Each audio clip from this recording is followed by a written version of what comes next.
everybody? Rybrad here today, and we are back with a brand new series on the channel. We will be recapping the off-season, last season, and next season for every team in the NHL, all 31 teams in the National Hockey League. And to help me out with this, I brought along a good friend of mine. John, go ahead and say hi to the people. What's up, everybody? We're here to talk about Pittsburgh Penguins today. Yep, so if you guys want to know, we will be doing this in reverse draft order, so that means we will be the 31st overall team. I know they didn't pick 31st, we'll get to that later. But we will be talking about each team in reverse order, so 31st is the Pittsburgh Penguins. Yeah, and they definitely had an impressive season last season. Obviously, winning Stanley Cup, it doesn't get much better than that. But they were favorites to win, and there's a reason for that. Yeah, I love how they were favorites, but they weren't even number one in the league. Yeah. Although they were certainly good enough to be. Definitely, I think they were favored in every matchup they played, even against Washington, who had the better regular season. But Pittsburgh, even without Letang, was favored to win just because of their playoff success in the past, and also maybe due to the Caps' lack of playoff success. Well, let's be real here. I mean, anytime they face the Capitals, they're going to be favored. The Capitals are always going to have better regular season success, but that doesn't necessarily translate into postseason success. Yeah, that's pretty clear. And I think the Pens, part of their success, at least what we saw in the Stanley Cup final, was a battle of defense versus forwards. Nashville had that strong decor, which, full disclosure, I am a Predators fan, so congratulations to the Penguins. I try not to be salty about it, but it was definitely a good matchup and a good battle between defensemen and forwards. And I think we should talk about the Pens forward core just a bit. That's definitely their strength, I think. Oh, easily, and especially the amount of young guys they have coming up. I mean, that's an organization that's doing the right thing, and they're actually setting the tone as far as league-wide organization building is concerned. I mean, you guys know I'm a Sabres fan, and we actually took the Pittsburgh Penguins assistant GM, Jason Botterill, and one of the things that they do well in Pittsburgh is they groom players through the AHL and have a lot of good prospects that they don't necessarily rush into the NHL action, but do give them time down there in Wilkes-Barre Scranton, down there in the AHL, and it shows. The Wilkes-Barre Scranton Penguins are consistently one of the better teams in the American Hockey League. Yeah, and teams like Pittsburgh and Chicago both have been following this model of sticking with the core they have of Crosby, Malkin, Letang, or in Chicago's case, Keith, Kane, Taves, and surrounding them with young entry-level contract players that are much cheaper, like Sheary and Gensel. Gensel's a guy that came out of nowhere, and Sheary too. Nobody expected that. But I think one of the things that makes the Penguins unique is how often they look to the NCAA for drafting. I don't think any other team has focused on them as much, or I think no other team has had as many former NCAA players. No other Cup-winning team has had as many former NCAA players as the Pittsburgh Penguins. And I think I got a stat to go along with that. I believe I saw somewhere it was like since Crosby and Malcolm were drafted, it's been like 51% out of some type of American hockey, whether that be the USHL or USHL the NCAA. Also, definitely. I think that is one thing that their forwards, maybe they're later bloomers or slower. They're definitely not as hyped up, but I mean, it's also true that when you put a guy on Crosby's line, he's the kind of guy that makes people around him better. Oh, easily. Anybody on his line, Yeah. I could be on his line, probably get a couple goals. Yeah, and the thing about these prospects, you don't hear a ton about them because the Penguins are consistently making deep runs in the playoffs, and they don't get a top 10 pick every other year, or for a lot of franchises' case, they're getting a top 15 pick in the lottery, supposedly, once every 3 years. So they're consistently down there in the 20s, yet they're finding good talent and grooming it. But I think having a guy like Crosby to put these guys around allows the Penguins to not rush them. When you're a struggling franchise, you got to draft somebody that you want to have make an impact right away. But when you're in the Penguin situation, you can wait and groom a guy like Gensel. And, you don't even have to bring it up at the beginning of the season. You can bring him up halfway through the season, towards the end of the season, and even send him back down and call him up for the playoffs if you so desire. And those entry-level contracts certainly make cap space really, really easy since these guys are making $925,000 is the max entry level contract, while Crosby and Malkin are taking up a serious amount of cap space. Pittsburgh certainly managed the cap a lot better than a team like Chicago, and we're seeing the repercussions of that over there in Chicago. I think though you got to look at the difference between the situation. Well, Pittsburgh is like Chicago a few years into the future. You got guys like Malkin and Crosby that are a little bit older. Their core is just a little bit older than Chicago's core, at least the two main guys. So you got to look at there were different situations then. An interesting stat that people don't really think about is when Crosby was signed, he was signed to a longer term deal because that was allowed at the time. Until the collective bargaining agreement changed in the 2012-2013 lockout. And at the time, he was signed for the same percentage of cap, well, actually a greater percentage of cap than Taves and Kane are taking up right now. But the cap increased with time. And, when Taves and Kane were signed to that contract, they were really betting on the cap increasing. But you can't really tell what the economy is going to do, especially. Well, you can't bet on the cap to increase. I mean, personally, I think the NBA is one where I think it's better run financially than the NHL, but I can get into that a different day.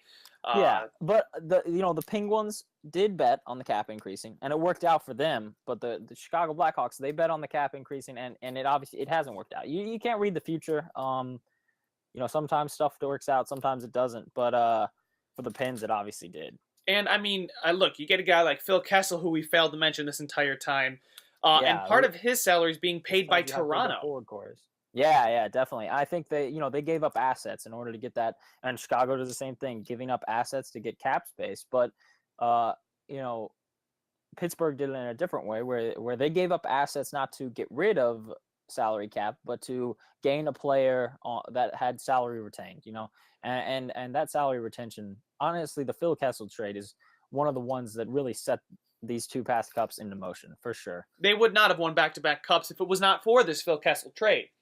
I think so. He definitely could have won the Conn Smythe last year. That was one of the more contentious picks. He led the team in scoring. I don't think he had as big of an impact this year. I mean, he did. I think Malkin should have won it this year. As big. But what a playoff run, honestly. Oh yeah, and as far as this year, I'm definitely saying it's Malkin. But you got the best player in the world in Sidney Crosby, although I don't think he's going to be the best player for long, as we see the meteoric, there's just the historic rise of Connor McDavid out of nowhere. 100 points in year number 2 is phenomenal for anybody, but, Connor McDavid was, touted to be this generational talent, and he's pretty much living up to the hype, although, who knows what it's going to be going forward. Maybe next year he takes a step back, although I don't see that happening. I don't know if he can follow up a 100-point season. Back to the Penguins here. Their forward core, we talked about it. It's the reason they won, but it's not the only reason. We also got to talk about the defensemen. And, it really looks like just a mishmash of guys they've just found. Like a guy like Trevor Daley, who they traded for Scuderi from Chicago. That was you got Ron Hainsey in there too. It looked like a small beans trade. Ron Hainsey for a second. You got to give up assets to contend, man. But like Trevor Daley is definitely a big one to look at because he has had such an impact and out of nowhere. And I think part of it is just it really goes to show you it matters what system you're playing for. A guy can be really good in one system and not good at all in the other one because he really didn't fit in with Chicago. Well, but, I think the key for the Penguins is, these guys aren't necessarily world beaters. They aren't amazing offensive defensemen, but they were coached on what to do, where to be, where to put the puck. And look, it worked out for them. Everyone said Nashville had the better D-core, but I definitely think Pittsburgh's defensemen, even though they aren't the most talented guys on paper, certainly played their role quite well. And that's something former Nashville Predators assistant coach Phil Housley said about the Penguins, is that their guys were coached well, they were coached into their role, and they certainly contributed when needed. A good plug there for Phil Housley, now Sabres coach, I'm sure you know. But I think that their defensemen definitely have a smaller role than they do in Nashville, but that's just the system. Easily. And obviously that works out for the Pittsburgh Penguins, but you can't, it's not all guys with no role. A guy like Justin Schultz, who we have to talk about. After not This signing season, with I the think Oilers, right? he actually did sign with the Oilers. He was traded for a third round pick in 2016, with 50% of his salary retained. So that's another trade where you're looking at they got salary retained, and they kind of took a risk because people thought that Schultz was a big bust, but obviously, here's a stat for you this past season. I think most people know how well he did, but in the month of December, I think he was first in defenseman scoring, maybe third in league scoring, which the Penguins had a great December, but how somebody plays that well after being that unfortunate last season or the season before is really amazing. Oh yeah, for sure. And I mean, he's really turned into a solid offensive defenseman, and the league is starting to take note of him being I wouldn't call him necessarily a bona fide top 4 defenseman, but he's certainly a guy that'll fill in where you need him to, and he will get you points. I mean, he's not kind of a guy who's going to. I think he's bona fide top 4. I would say he's bona fide top 4. I'm not saying he's the best top 4 in the league, but I think he's definitely. I think the bar for top 4. Maybe if you're looking at a team like the Predators, like you're setting the bar a little too high. I think he's bona fide top 4 for sure. I mean, I'd have to see one more season like this out of him, though. That's true, but I don't know. I think they're looking to sign him long term. But his past season stats, I think when you hear it, you'll be pretty impressed. He scored. Well, let's just look at the playoffs first. 21 games played, 13 points. Like that is very good. Yeah. This past season, he got 51 points. 51 points for a defenseman. That's beyond solid. Plus 27. And again, I'm not a big plus minus guy because I think that a lot of it is situational. What team you're on, that really is important. And you got to look at he shot 15% in the playoffs, but that's a smaller sample size. But 51 points is nothing. I mean, if that's not bona fide, I think that puts him in the top. I don't know. At least the top 20 for defensemen in points. I mean, if you think about it, that's only 20 points behind James Norris candidates Brent Burns and Erik Karlsson. So, 20 points is not a lot of points if you think about it. Yeah, definitely. I think that he's definitely bona fide in my opinion. But I don't know how many moves they would need to make this offseason. I mean, they got prospects in the system, and I think they had a decent draft for what they had. I mean, let's talk about their prospects for a little bit. I think that we did say that some of their prospects came out of nowhere, so it's kind of hard to tell. But the two big names I can come up with are Daniel Sprong and Derek Pouliot, and I think that Sprong he was about 2 points per game. Is that right? That was absolutely ridiculous in the CHL. He just took that thing by storm. Season. Yeah, he really did. But I think that we'll see him in the lineup definitely this coming season. They're trying to bring him up, and I'd put a pause on that though. Right now. If I know anything about the Pittsburgh Penguins organization, he'll probably spend half the year down in the AHL affiliate. They did the same thing with Jake Gensel. I definitely think that unless Sprong wows in camp, I think they'll keep him down in the American Hockey League. That's the thing, though. I think he has been wowing, but you're right. They definitely do have that emphasis on it, and we might see that. Their other prospect is Derek Pouliot. He's touted. He's a blue chip prospect, but I think that he's been a little bit of a disappointment for Penguins fans, just because he's been very hyped up, but sometimes when he's out there on the ice, he looks a little lost. Yeah, defensively, I mean, the dude can look a little bit lost. A couple blunders in his own end, but offensively, I think the dude can definitely contribute. I mean, that's definitely true. I was kind of surprised to see Pittsburgh not take a defenseman, or not a defenseman, excuse me, a goaltender in the later rounds. Probably because they just lost Marc-Andre Fleury to Las Vegas. See, that's the thing though. They just lost Marc-Andre Fleury to Las Vegas, but they're definitely set. They're solid on starting goallie. They have Matt Murray. No one can question Matt Murray being a starting goalie after these past 2 seasons. And then the Penguins fans will know about their prospect goaltender has been playing in the CHL, I believe. Tristan Jarry, he got a lot of hype. People even talked about him starting maybe for a game in the Stanley Cup playoffs when Fleury was looking a little rough and Matt Murray was injured. Yeah. And of course the Pens love to have both their goalies injured and start over, like Jeff Zatkoff at the beginning of 2016. But I think that Tristan Jarry will we'll be looking at him as a backup next season, but with Matt Murray taking the main load. I don't know. I could see them, again sending, keeping Jerry down in the American Hockey League and potentially signing somebody, but I would definitely see them bringing Jerry up as a backup role more than down in the AHL. But I could see it happen again. Pittsburgh likes to emphasis on growing players and not rushing them, but who knows what they're going to do.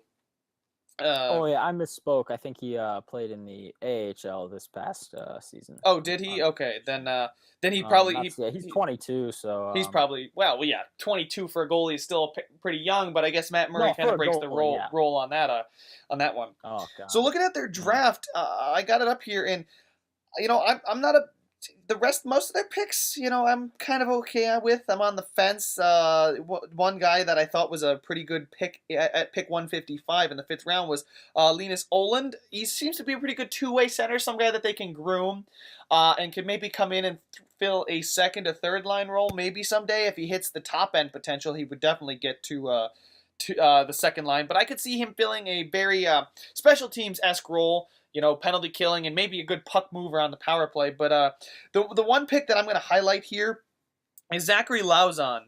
They took their 2nd round draft pick. He was easily the best defenseman available, in my opinion, on day number 2, and they were able to snatch him up. And I definitely think they got a really, really good prospect there, and that's going to actually help the blue line. I think he should be ready by the time Chris Letang is probably on his way out of Pittsburgh.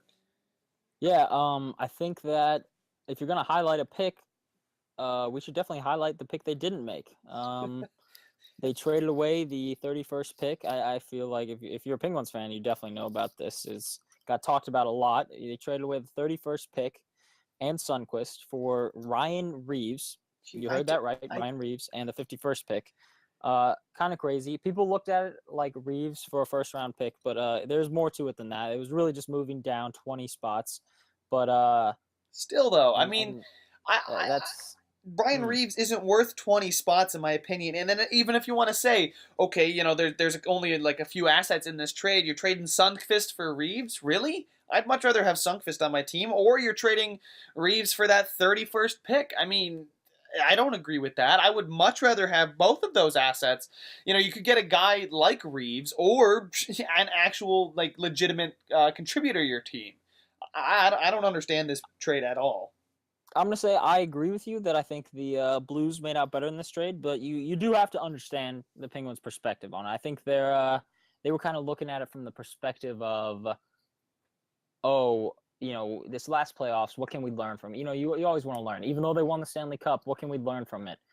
Our team got pushed around. There were games where we might have needed somebody to set a tone, and I think that's what Ryan Reeves is. And I don't really agree with it, but I see where they're coming from. And maybe for the regular season, too. They want a guy who can set a tone, kind of like how the Predators acquired Cody McLeod, who played terribly, I think. But right, but he served his role. He did do that. I mean, you saw Crosby get into it. You saw the Nashville Predators stars get into it. They did get physical. I don't know why you can't have a guy. I mean, Evgeny Malkin is not a guy that shies away from physical play. They don't really get pushed around too much, does Pittsburgh? And they're the new era of hockey. This speed skating. Ryan Reeves just doesn't fit that. I'd much rather have a guy like Sundqvist. He may not be the best skater in the world, but he's certainly better than Reeves. I feel like Reeves is going to get blown by as the rest of the NHL catches up to the Penguins in this all-speed game.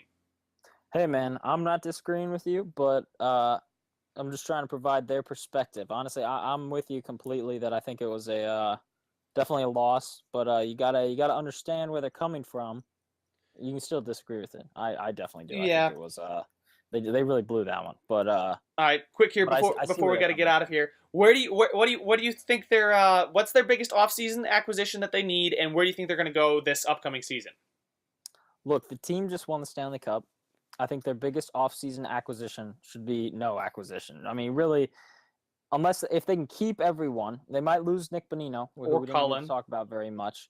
Well, Matt Cullen, that is true, and that is that veteran figure which they brought in Reeves for, but I think that they might need to fill that 3-center spot if they lose Nick Bonino. So that a bona fide 3-center, maybe like a Sam Gagner or something. Mm-hmm. They don't have much cap to work with though.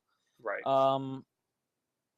Other than that, though, you got the team. Keep the team together. If you're back to back, don't change much. You know. Yeah, they're easily going to take a divisional spot, I think, and hopefully they can keep most of the guys they have. But I'm confident that they've got a plan within the organization too, to like one or two guys, like you said, maybe Sprong comes up. And you can transition somebody to the center. I'm not too sure how that works, but I would definitely like to keep a guy like Bonino, although he's probably going to ask for a decent amount of money. You could even put Rust at center, although I wouldn't, do that too much. But, they're easily snagging a divisional spot. I see them making some noise in the playoffs again. But it should be interesting when Fleury and the Vegas Golden Knights come back into town in Pittsburgh. That'll definitely be interesting. Fleury, I don't think we talked about him enough. He definitely had a huge impact on the team and just the franchise in general since he's been there. But yeah, that'll be emotional for Fleury and for I think the city of fans. Pittsburgh. Yeah. Yeah, definitely. All right, guys. Well, that wraps up this episode. Thank you guys so much for watching and listening. If you want to hear some more of this, make sure to subscribe. We will be doing the other 30 teams of the NHL coming up the rest of this summer. Thank you guys so much for watching, and we will see you in the next one.